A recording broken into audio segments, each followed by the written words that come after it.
അപ്പോൾ കൂട്ടുകാരെ, ഇന്നത്തെ പരിപാടി ഫ്രോൺസ് ബിരിയാണിയാണ്. ഓക്കെ, അപ്പം ഫ്രോൺസ് മസാലയൊക്കെ തിരുമ്മി നല്ല റെഡിയാക്കി വെച്ചിട്ടുണ്ട്.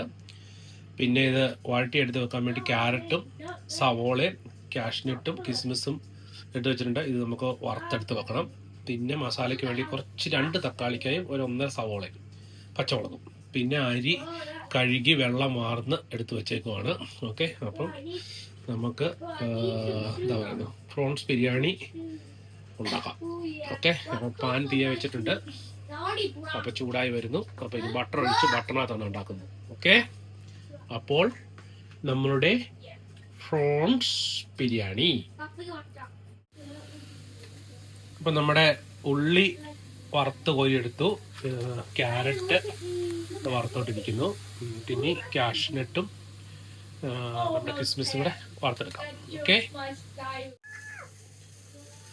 അപ്പോൾ ക്യാരറ്റ്, സവോള, കാഷ്നട്ട്, കിസ്മിസ് നല്ല വറുത്ത് നല്ല ഇതാക്കി വെച്ചിട്ടുണ്ട്. ഇനി പ്രോൺസ് വറക്കണം. അപ്പോൾ പ്രോൺസിന്റെ മസാല ഇവിടെ ഞാൻ റെഡി ആക്കിക്കൊണ്ടിരിക്കുകയാണ്. തക്കാളി, സവോള, പച്ചമുളക് ഒക്കെ ഇട്ടിട്ട്. അപ്പം അതിട്ടിട്ട് ഇനിയിപ്പം ഇത് വാരിയിട്ട് എന്താ പറയുന്നത്, പ്രോൺസ് ഒന്ന് ഫ്രൈ ചെയ്തെടുക്കണം. എന്നിട്ട് വേണം പ്രോൺസ് മസാലയ്ക്കകത്ത് ആക്കി വെക്കാൻ. ഓക്കെ, അപ്പോൾ നമുക്ക് അടുത്ത പരിപാടി നടത്താം. കണ്ടോ, നല്ല അങ്ങനെ കൊഞ്ച് നന്നായിട്ട് പൊരിച്ചെടുത്തു. അപ്പം ഇനി ഇതിൻ്റെ മസാല ഞാനിവിടെ ആക്കിയിട്ട് അതിവിടെ എടുത്ത് മിക്സ് ചെയ്തിട്ട് കൊഞ്ചിനെ നമുക്ക് മാറ്റി വെക്കാം. എന്നിട്ട് വേണം നമുക്ക് ചോറ് റെഡിയാക്കാൻ വേണ്ടി. ഓക്കെ, അപ്പം നമ്മുടെ ചോറിനുള്ള നെയ്ച്ചോറല്ല, ബിരിയാണി ചോറ് എന്താ പറ്റിച്ചെടുക്കാനാണ്. പറ്റിച്ചെടുത്ത് ഒരു 3/4 വേഗം ആകുമ്പോഴത്തേക്ക് നമുക്ക് ബാക്കിയെല്ലാം മിക്സ് ചെയ്യണം. അപ്പം 1 ഗ്ലാസ് അരിക്ക് 1.5 ഗ്ലാസ് വെള്ളമാണ് കണക്ക് ഒഴിക്കുന്നത്. ഓക്കെ, ഇത് ഞാൻ കഴുകി വാരി വെള്ളം വാവിച്ചെടുത്താണ്. അപ്പം പിന്നെ അത് സാധാരണ ഇടുന്ന പോലെ ബട്ടർ ഇട്ടു, ഏലക്ക, ഗ്രാമ്പു, കറുവാപ്പട്ട, ലീസ്, തക്കോലം, അങ്ങനെ നമ്മുടെ എന്താ പറയുക ഗരം മസാല സാധനങ്ങളെല്ലാം ഇട്ടു, ബിരിയാണി മസാല സാധനങ്ങളെല്ലാം ഇട്ടു. ബട്ടറിനകത്ത് ചോറ് മിക്സ് ചെയ്ത് വെച്ചേക്കുവാണ്. അപ്പം ഇനി 1 ഗ്ലാസ് അരിക്ക് 1.5 ഗ്ലാസ് വെള്ളം എന്ന രീതിയിൽ ഇടും. ഒരാൾ ഇത് ഫ്രോൺ അടിച്ചു മാറ്റാൻ വേണ്ടി വന്നേക്കുന്നു. ഫ്രോൺ മസാല ആക്കി വെച്ചേക്കുന്നു. ഓക്കെ, അപ്പം ചോറ് നല്ല സെറ്റായി. 1.5 ഗ്ലാസ് വെള്ളം എന്നുള്ള രീതിയിൽ വെച്ചു. അപ്പം ഇനി നന്നായിട്ട് തിളച്ച് വരുമ്പോഴത്തേക്കും നമ്മൾ അത് തട്ടിപ്പൊത്തി മൂടി വെക്കണം. എന്നിട്ടൊരു 3/4 വേവാകുമ്പോഴത്തേക്കും നമ്മുടെ ഈ ആക്കി വെച്ചിരിക്കുന്ന ഫ്രോൺ മസാലയും ബാക്കിയുള്ള സാധനങ്ങളൊക്കെ ഇട്ട് സെറ്റ് ചെയ്യുക എന്നുള്ളതാണ് പരിപാടി.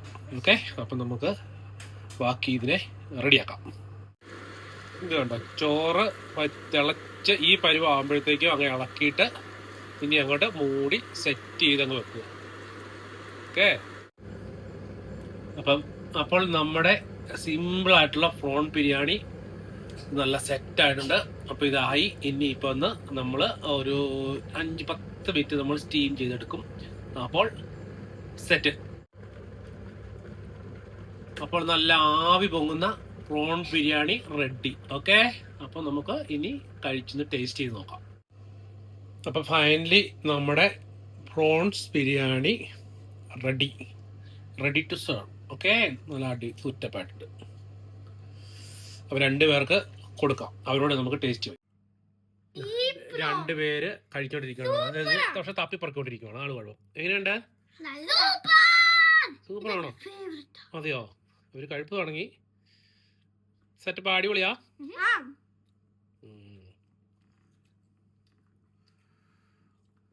ചേറിട്ട് നോക്കുന്നുണ്ട്.